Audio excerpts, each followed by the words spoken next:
पानी है तो कल है, अगर कल पानी नहीं है तो कोई ज़िंदगी नहीं। हमारे माननीय प्रधानमंत्री जी ने भी एक नारा दिया, पर ड्रॉप मोर क्रॉप। हमारे पूरे देश में कहीं न कहीं पानी की समस्या है। कुओं में 300-400 फीट पे पानी चला गया। फ्रेश वाटर सिर्फ 4% हमारे देश में है। 80% से ज़्यादा जल खेती के लिए इस्तेमाल होता है। रहीम कवि थे जिन्होंने कहा था, रहीमन पानी राखी है, बिन पानी सब सून, पानी गए न उबरे, मोती मानस चूर। Hello everyone, I am Sonakshi Kalra from ABP live और आज मैं एक ऐसे शख्स के साथ बैठी हूं जिन्होंने इतने सारे सालों में या फिर कहूं ऑलमोस्ट 5 डेकेड्स में एग्रीकल्चर स्पेस में या फिर कहें एग्रोकेमिकल स्पेस में इतना काम किया है, इतना रिलेंटलेसली एक्टिविटीज की हैं, इनिशिएटिव्स दिए हैं जिसका विजन हर कोई नहीं देख सकता। I am with the group chairman of Dhanuka group, Shri Ram Gopal Agrawal. Hello sir, कैसे हैं आप? नमस्कार, बहुत अच्छे हैं। सालों पहले फैमिली बिजनेस छोड़कर अपना काम शुरू किया, वो भी एग्रीकल्चर स्पेस में आए। क्यों चुना एग्रीकल्चर स्पेस को? क्या विजन था इसके पीछे? देखिए, एग्रीकल्चर स्पेस चुनने के लिए उस समय हम जब छोटे थे तो देश में राशनिंग व्यवस्था थी और खाने की समस्या थी और हमें मजबूरन अमेरिका से भीख में मांग के PL 480 में वो ऐसा गेहूं खाना पड़ता था, वो शायद जानवरों के खाने के लिए भी फिट नहीं था। तो उसको देख के मुझे बहुत ख़राब लगता था कि आज हमारा इतना बड़ा देश है, हम इतना अनाज भी पैदा नहीं कर सकते। और इसी विचार के साथ कि हमको खेती बाड़ी में इतनी पैदावार करनी है कि हमारे देशों को अच्छी क्वालिटी का खाने को भोजन मिले, यही सोच के मैं अपने बुजुर्गों की कपड़े की लाइन को छोड़कर इस क्षेत्र को मैंने कार्य क्षेत्र चुना। अच्छा, अगर आज की बात करें, आज की डेट की, तो पानी को लेकर हर सिटी में, हर इलाके में कुछ ना कुछ समस्या बनी रहती है। तो लोगों को क्या कहना चाहेंगे, किस तरह से पानी को अपने एंड पर भी, आप तो कर ही रहे हैं काफ़ी काम, लेकिन लोग अपने एंड पर भी उसको उसके ऊपर काम कर सके या उसको पानी को कंजर्व कर सके? देखिए, पानी को कंजर्व करने के, क्योंकि 80% से ज़्यादा जल खेती के लिए इस्तेमाल होता है जी। और करीबन 13-14% इंडस्ट्री में, बाकी का घरों में इस्तेमाल होता है दूसरे यूज़ के लिए। तो सबसे पहले तो मैं किसान भाइयों को और सरकार से ये निवेदन करूँगा कि हमारे यहाँ पानी का फ्लड इरिगेशन का तरीका है, उसकी जगह हमको जो इजराइल ने अडॉप्ट किया ड्रिप इरिगेशन, स्प्रिंकलर इरिगेशन, हमको फ्लड इरिगेशन की जगह ये नई तकनीक यूज़ करनी चाहिए जिससे पानी की काफ़ी बचत हो सकती है। और शहर और इंडस्ट्री के लोग भी, जो लोग पानी की खपत करते हैं, तो इजराइल में जो 99% वेस्ट वाटर होता है उसको रिसाइकिल किया जाता है।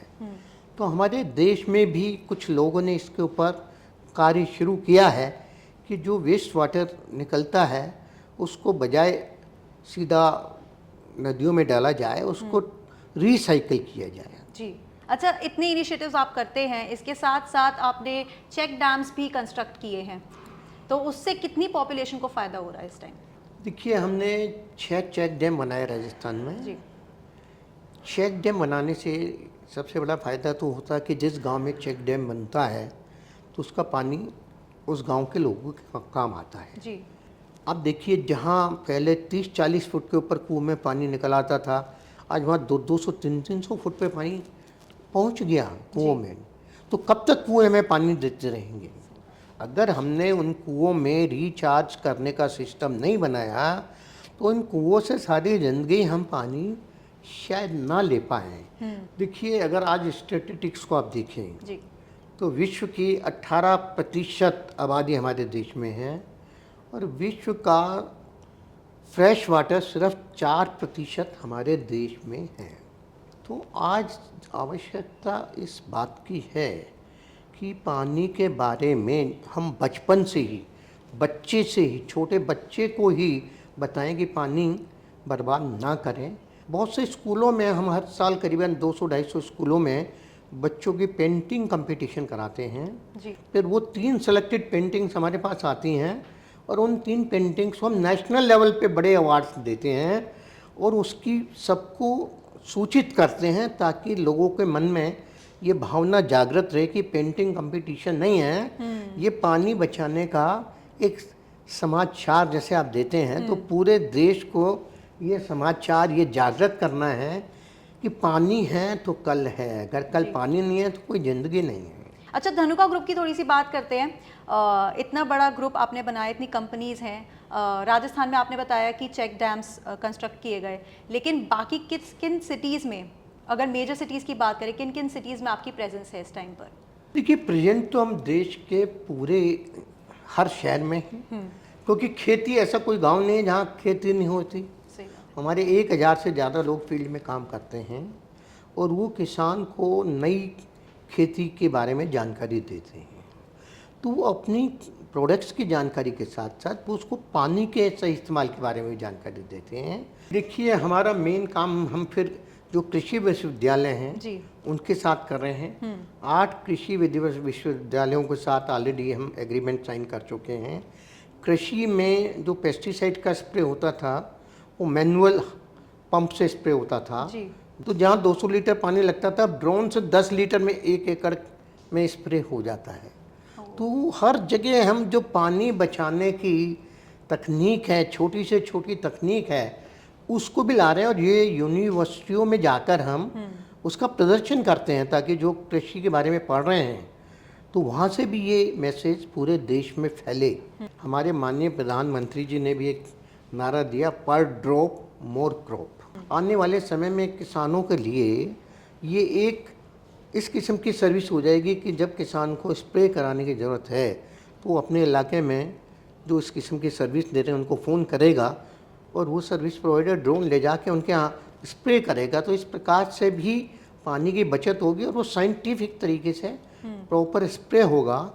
तो किसान की सबसे बड़ी चीज़ है कि आमदनी बढ़ेगी, क्वालिटी बढ़ेगी, एक्सपोर्ट हम बढ़ा सकते हैं। और जो हमारा मिशन है 2047 तक भारत विश्व की ताकत नंबर 1 हो, इकोनॉमिक पावर हो, तो उसके लिए अब हम आगे काम करना चाहते हैं। और पानी के लिए बराबर पूरे साल पूरे देश में हम कैंपेन चलाते रहेंगे ताकि ज़्यादा से ज़्यादा लोग, चाहे गांव के लोग हों या शहर के लोग हों, वो पानी की महत्ता को समझें और इसको बर्बाद ना करें और इसका सही इस्तेमाल करें।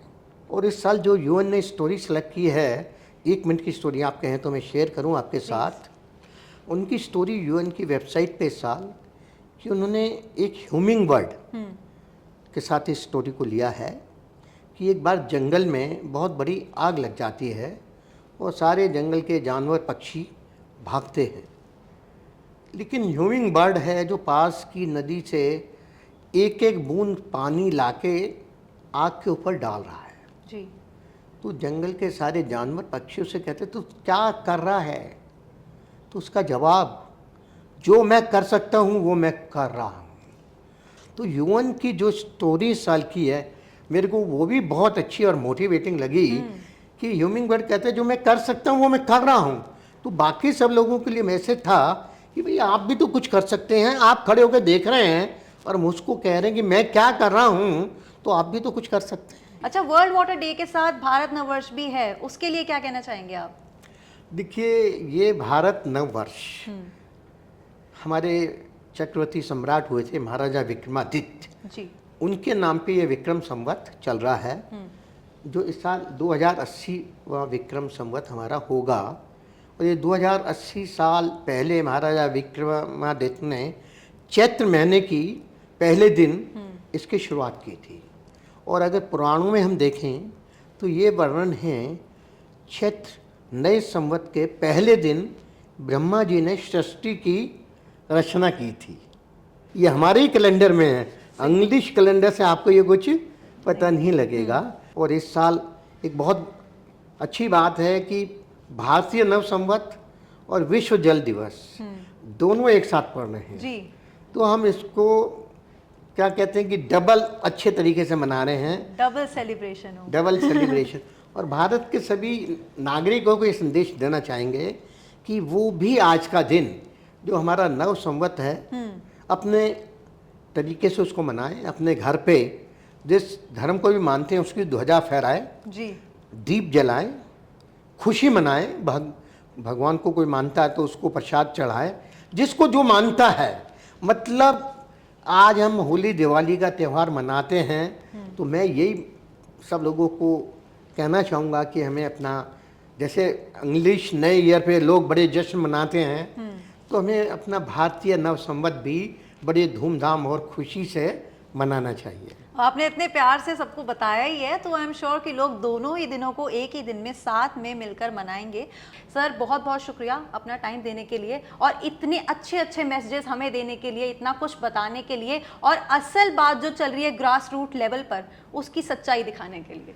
आपका भी बहुत बहुत धन्यवाद, आपने मुझे समय दिया। और अगर आपके चैनल के माध्यम से अगर कुछ लोग भी इस बात को ग्रहण कर पाएंगे, मुझे बड़ी खुशी होगी। धन्यवाद।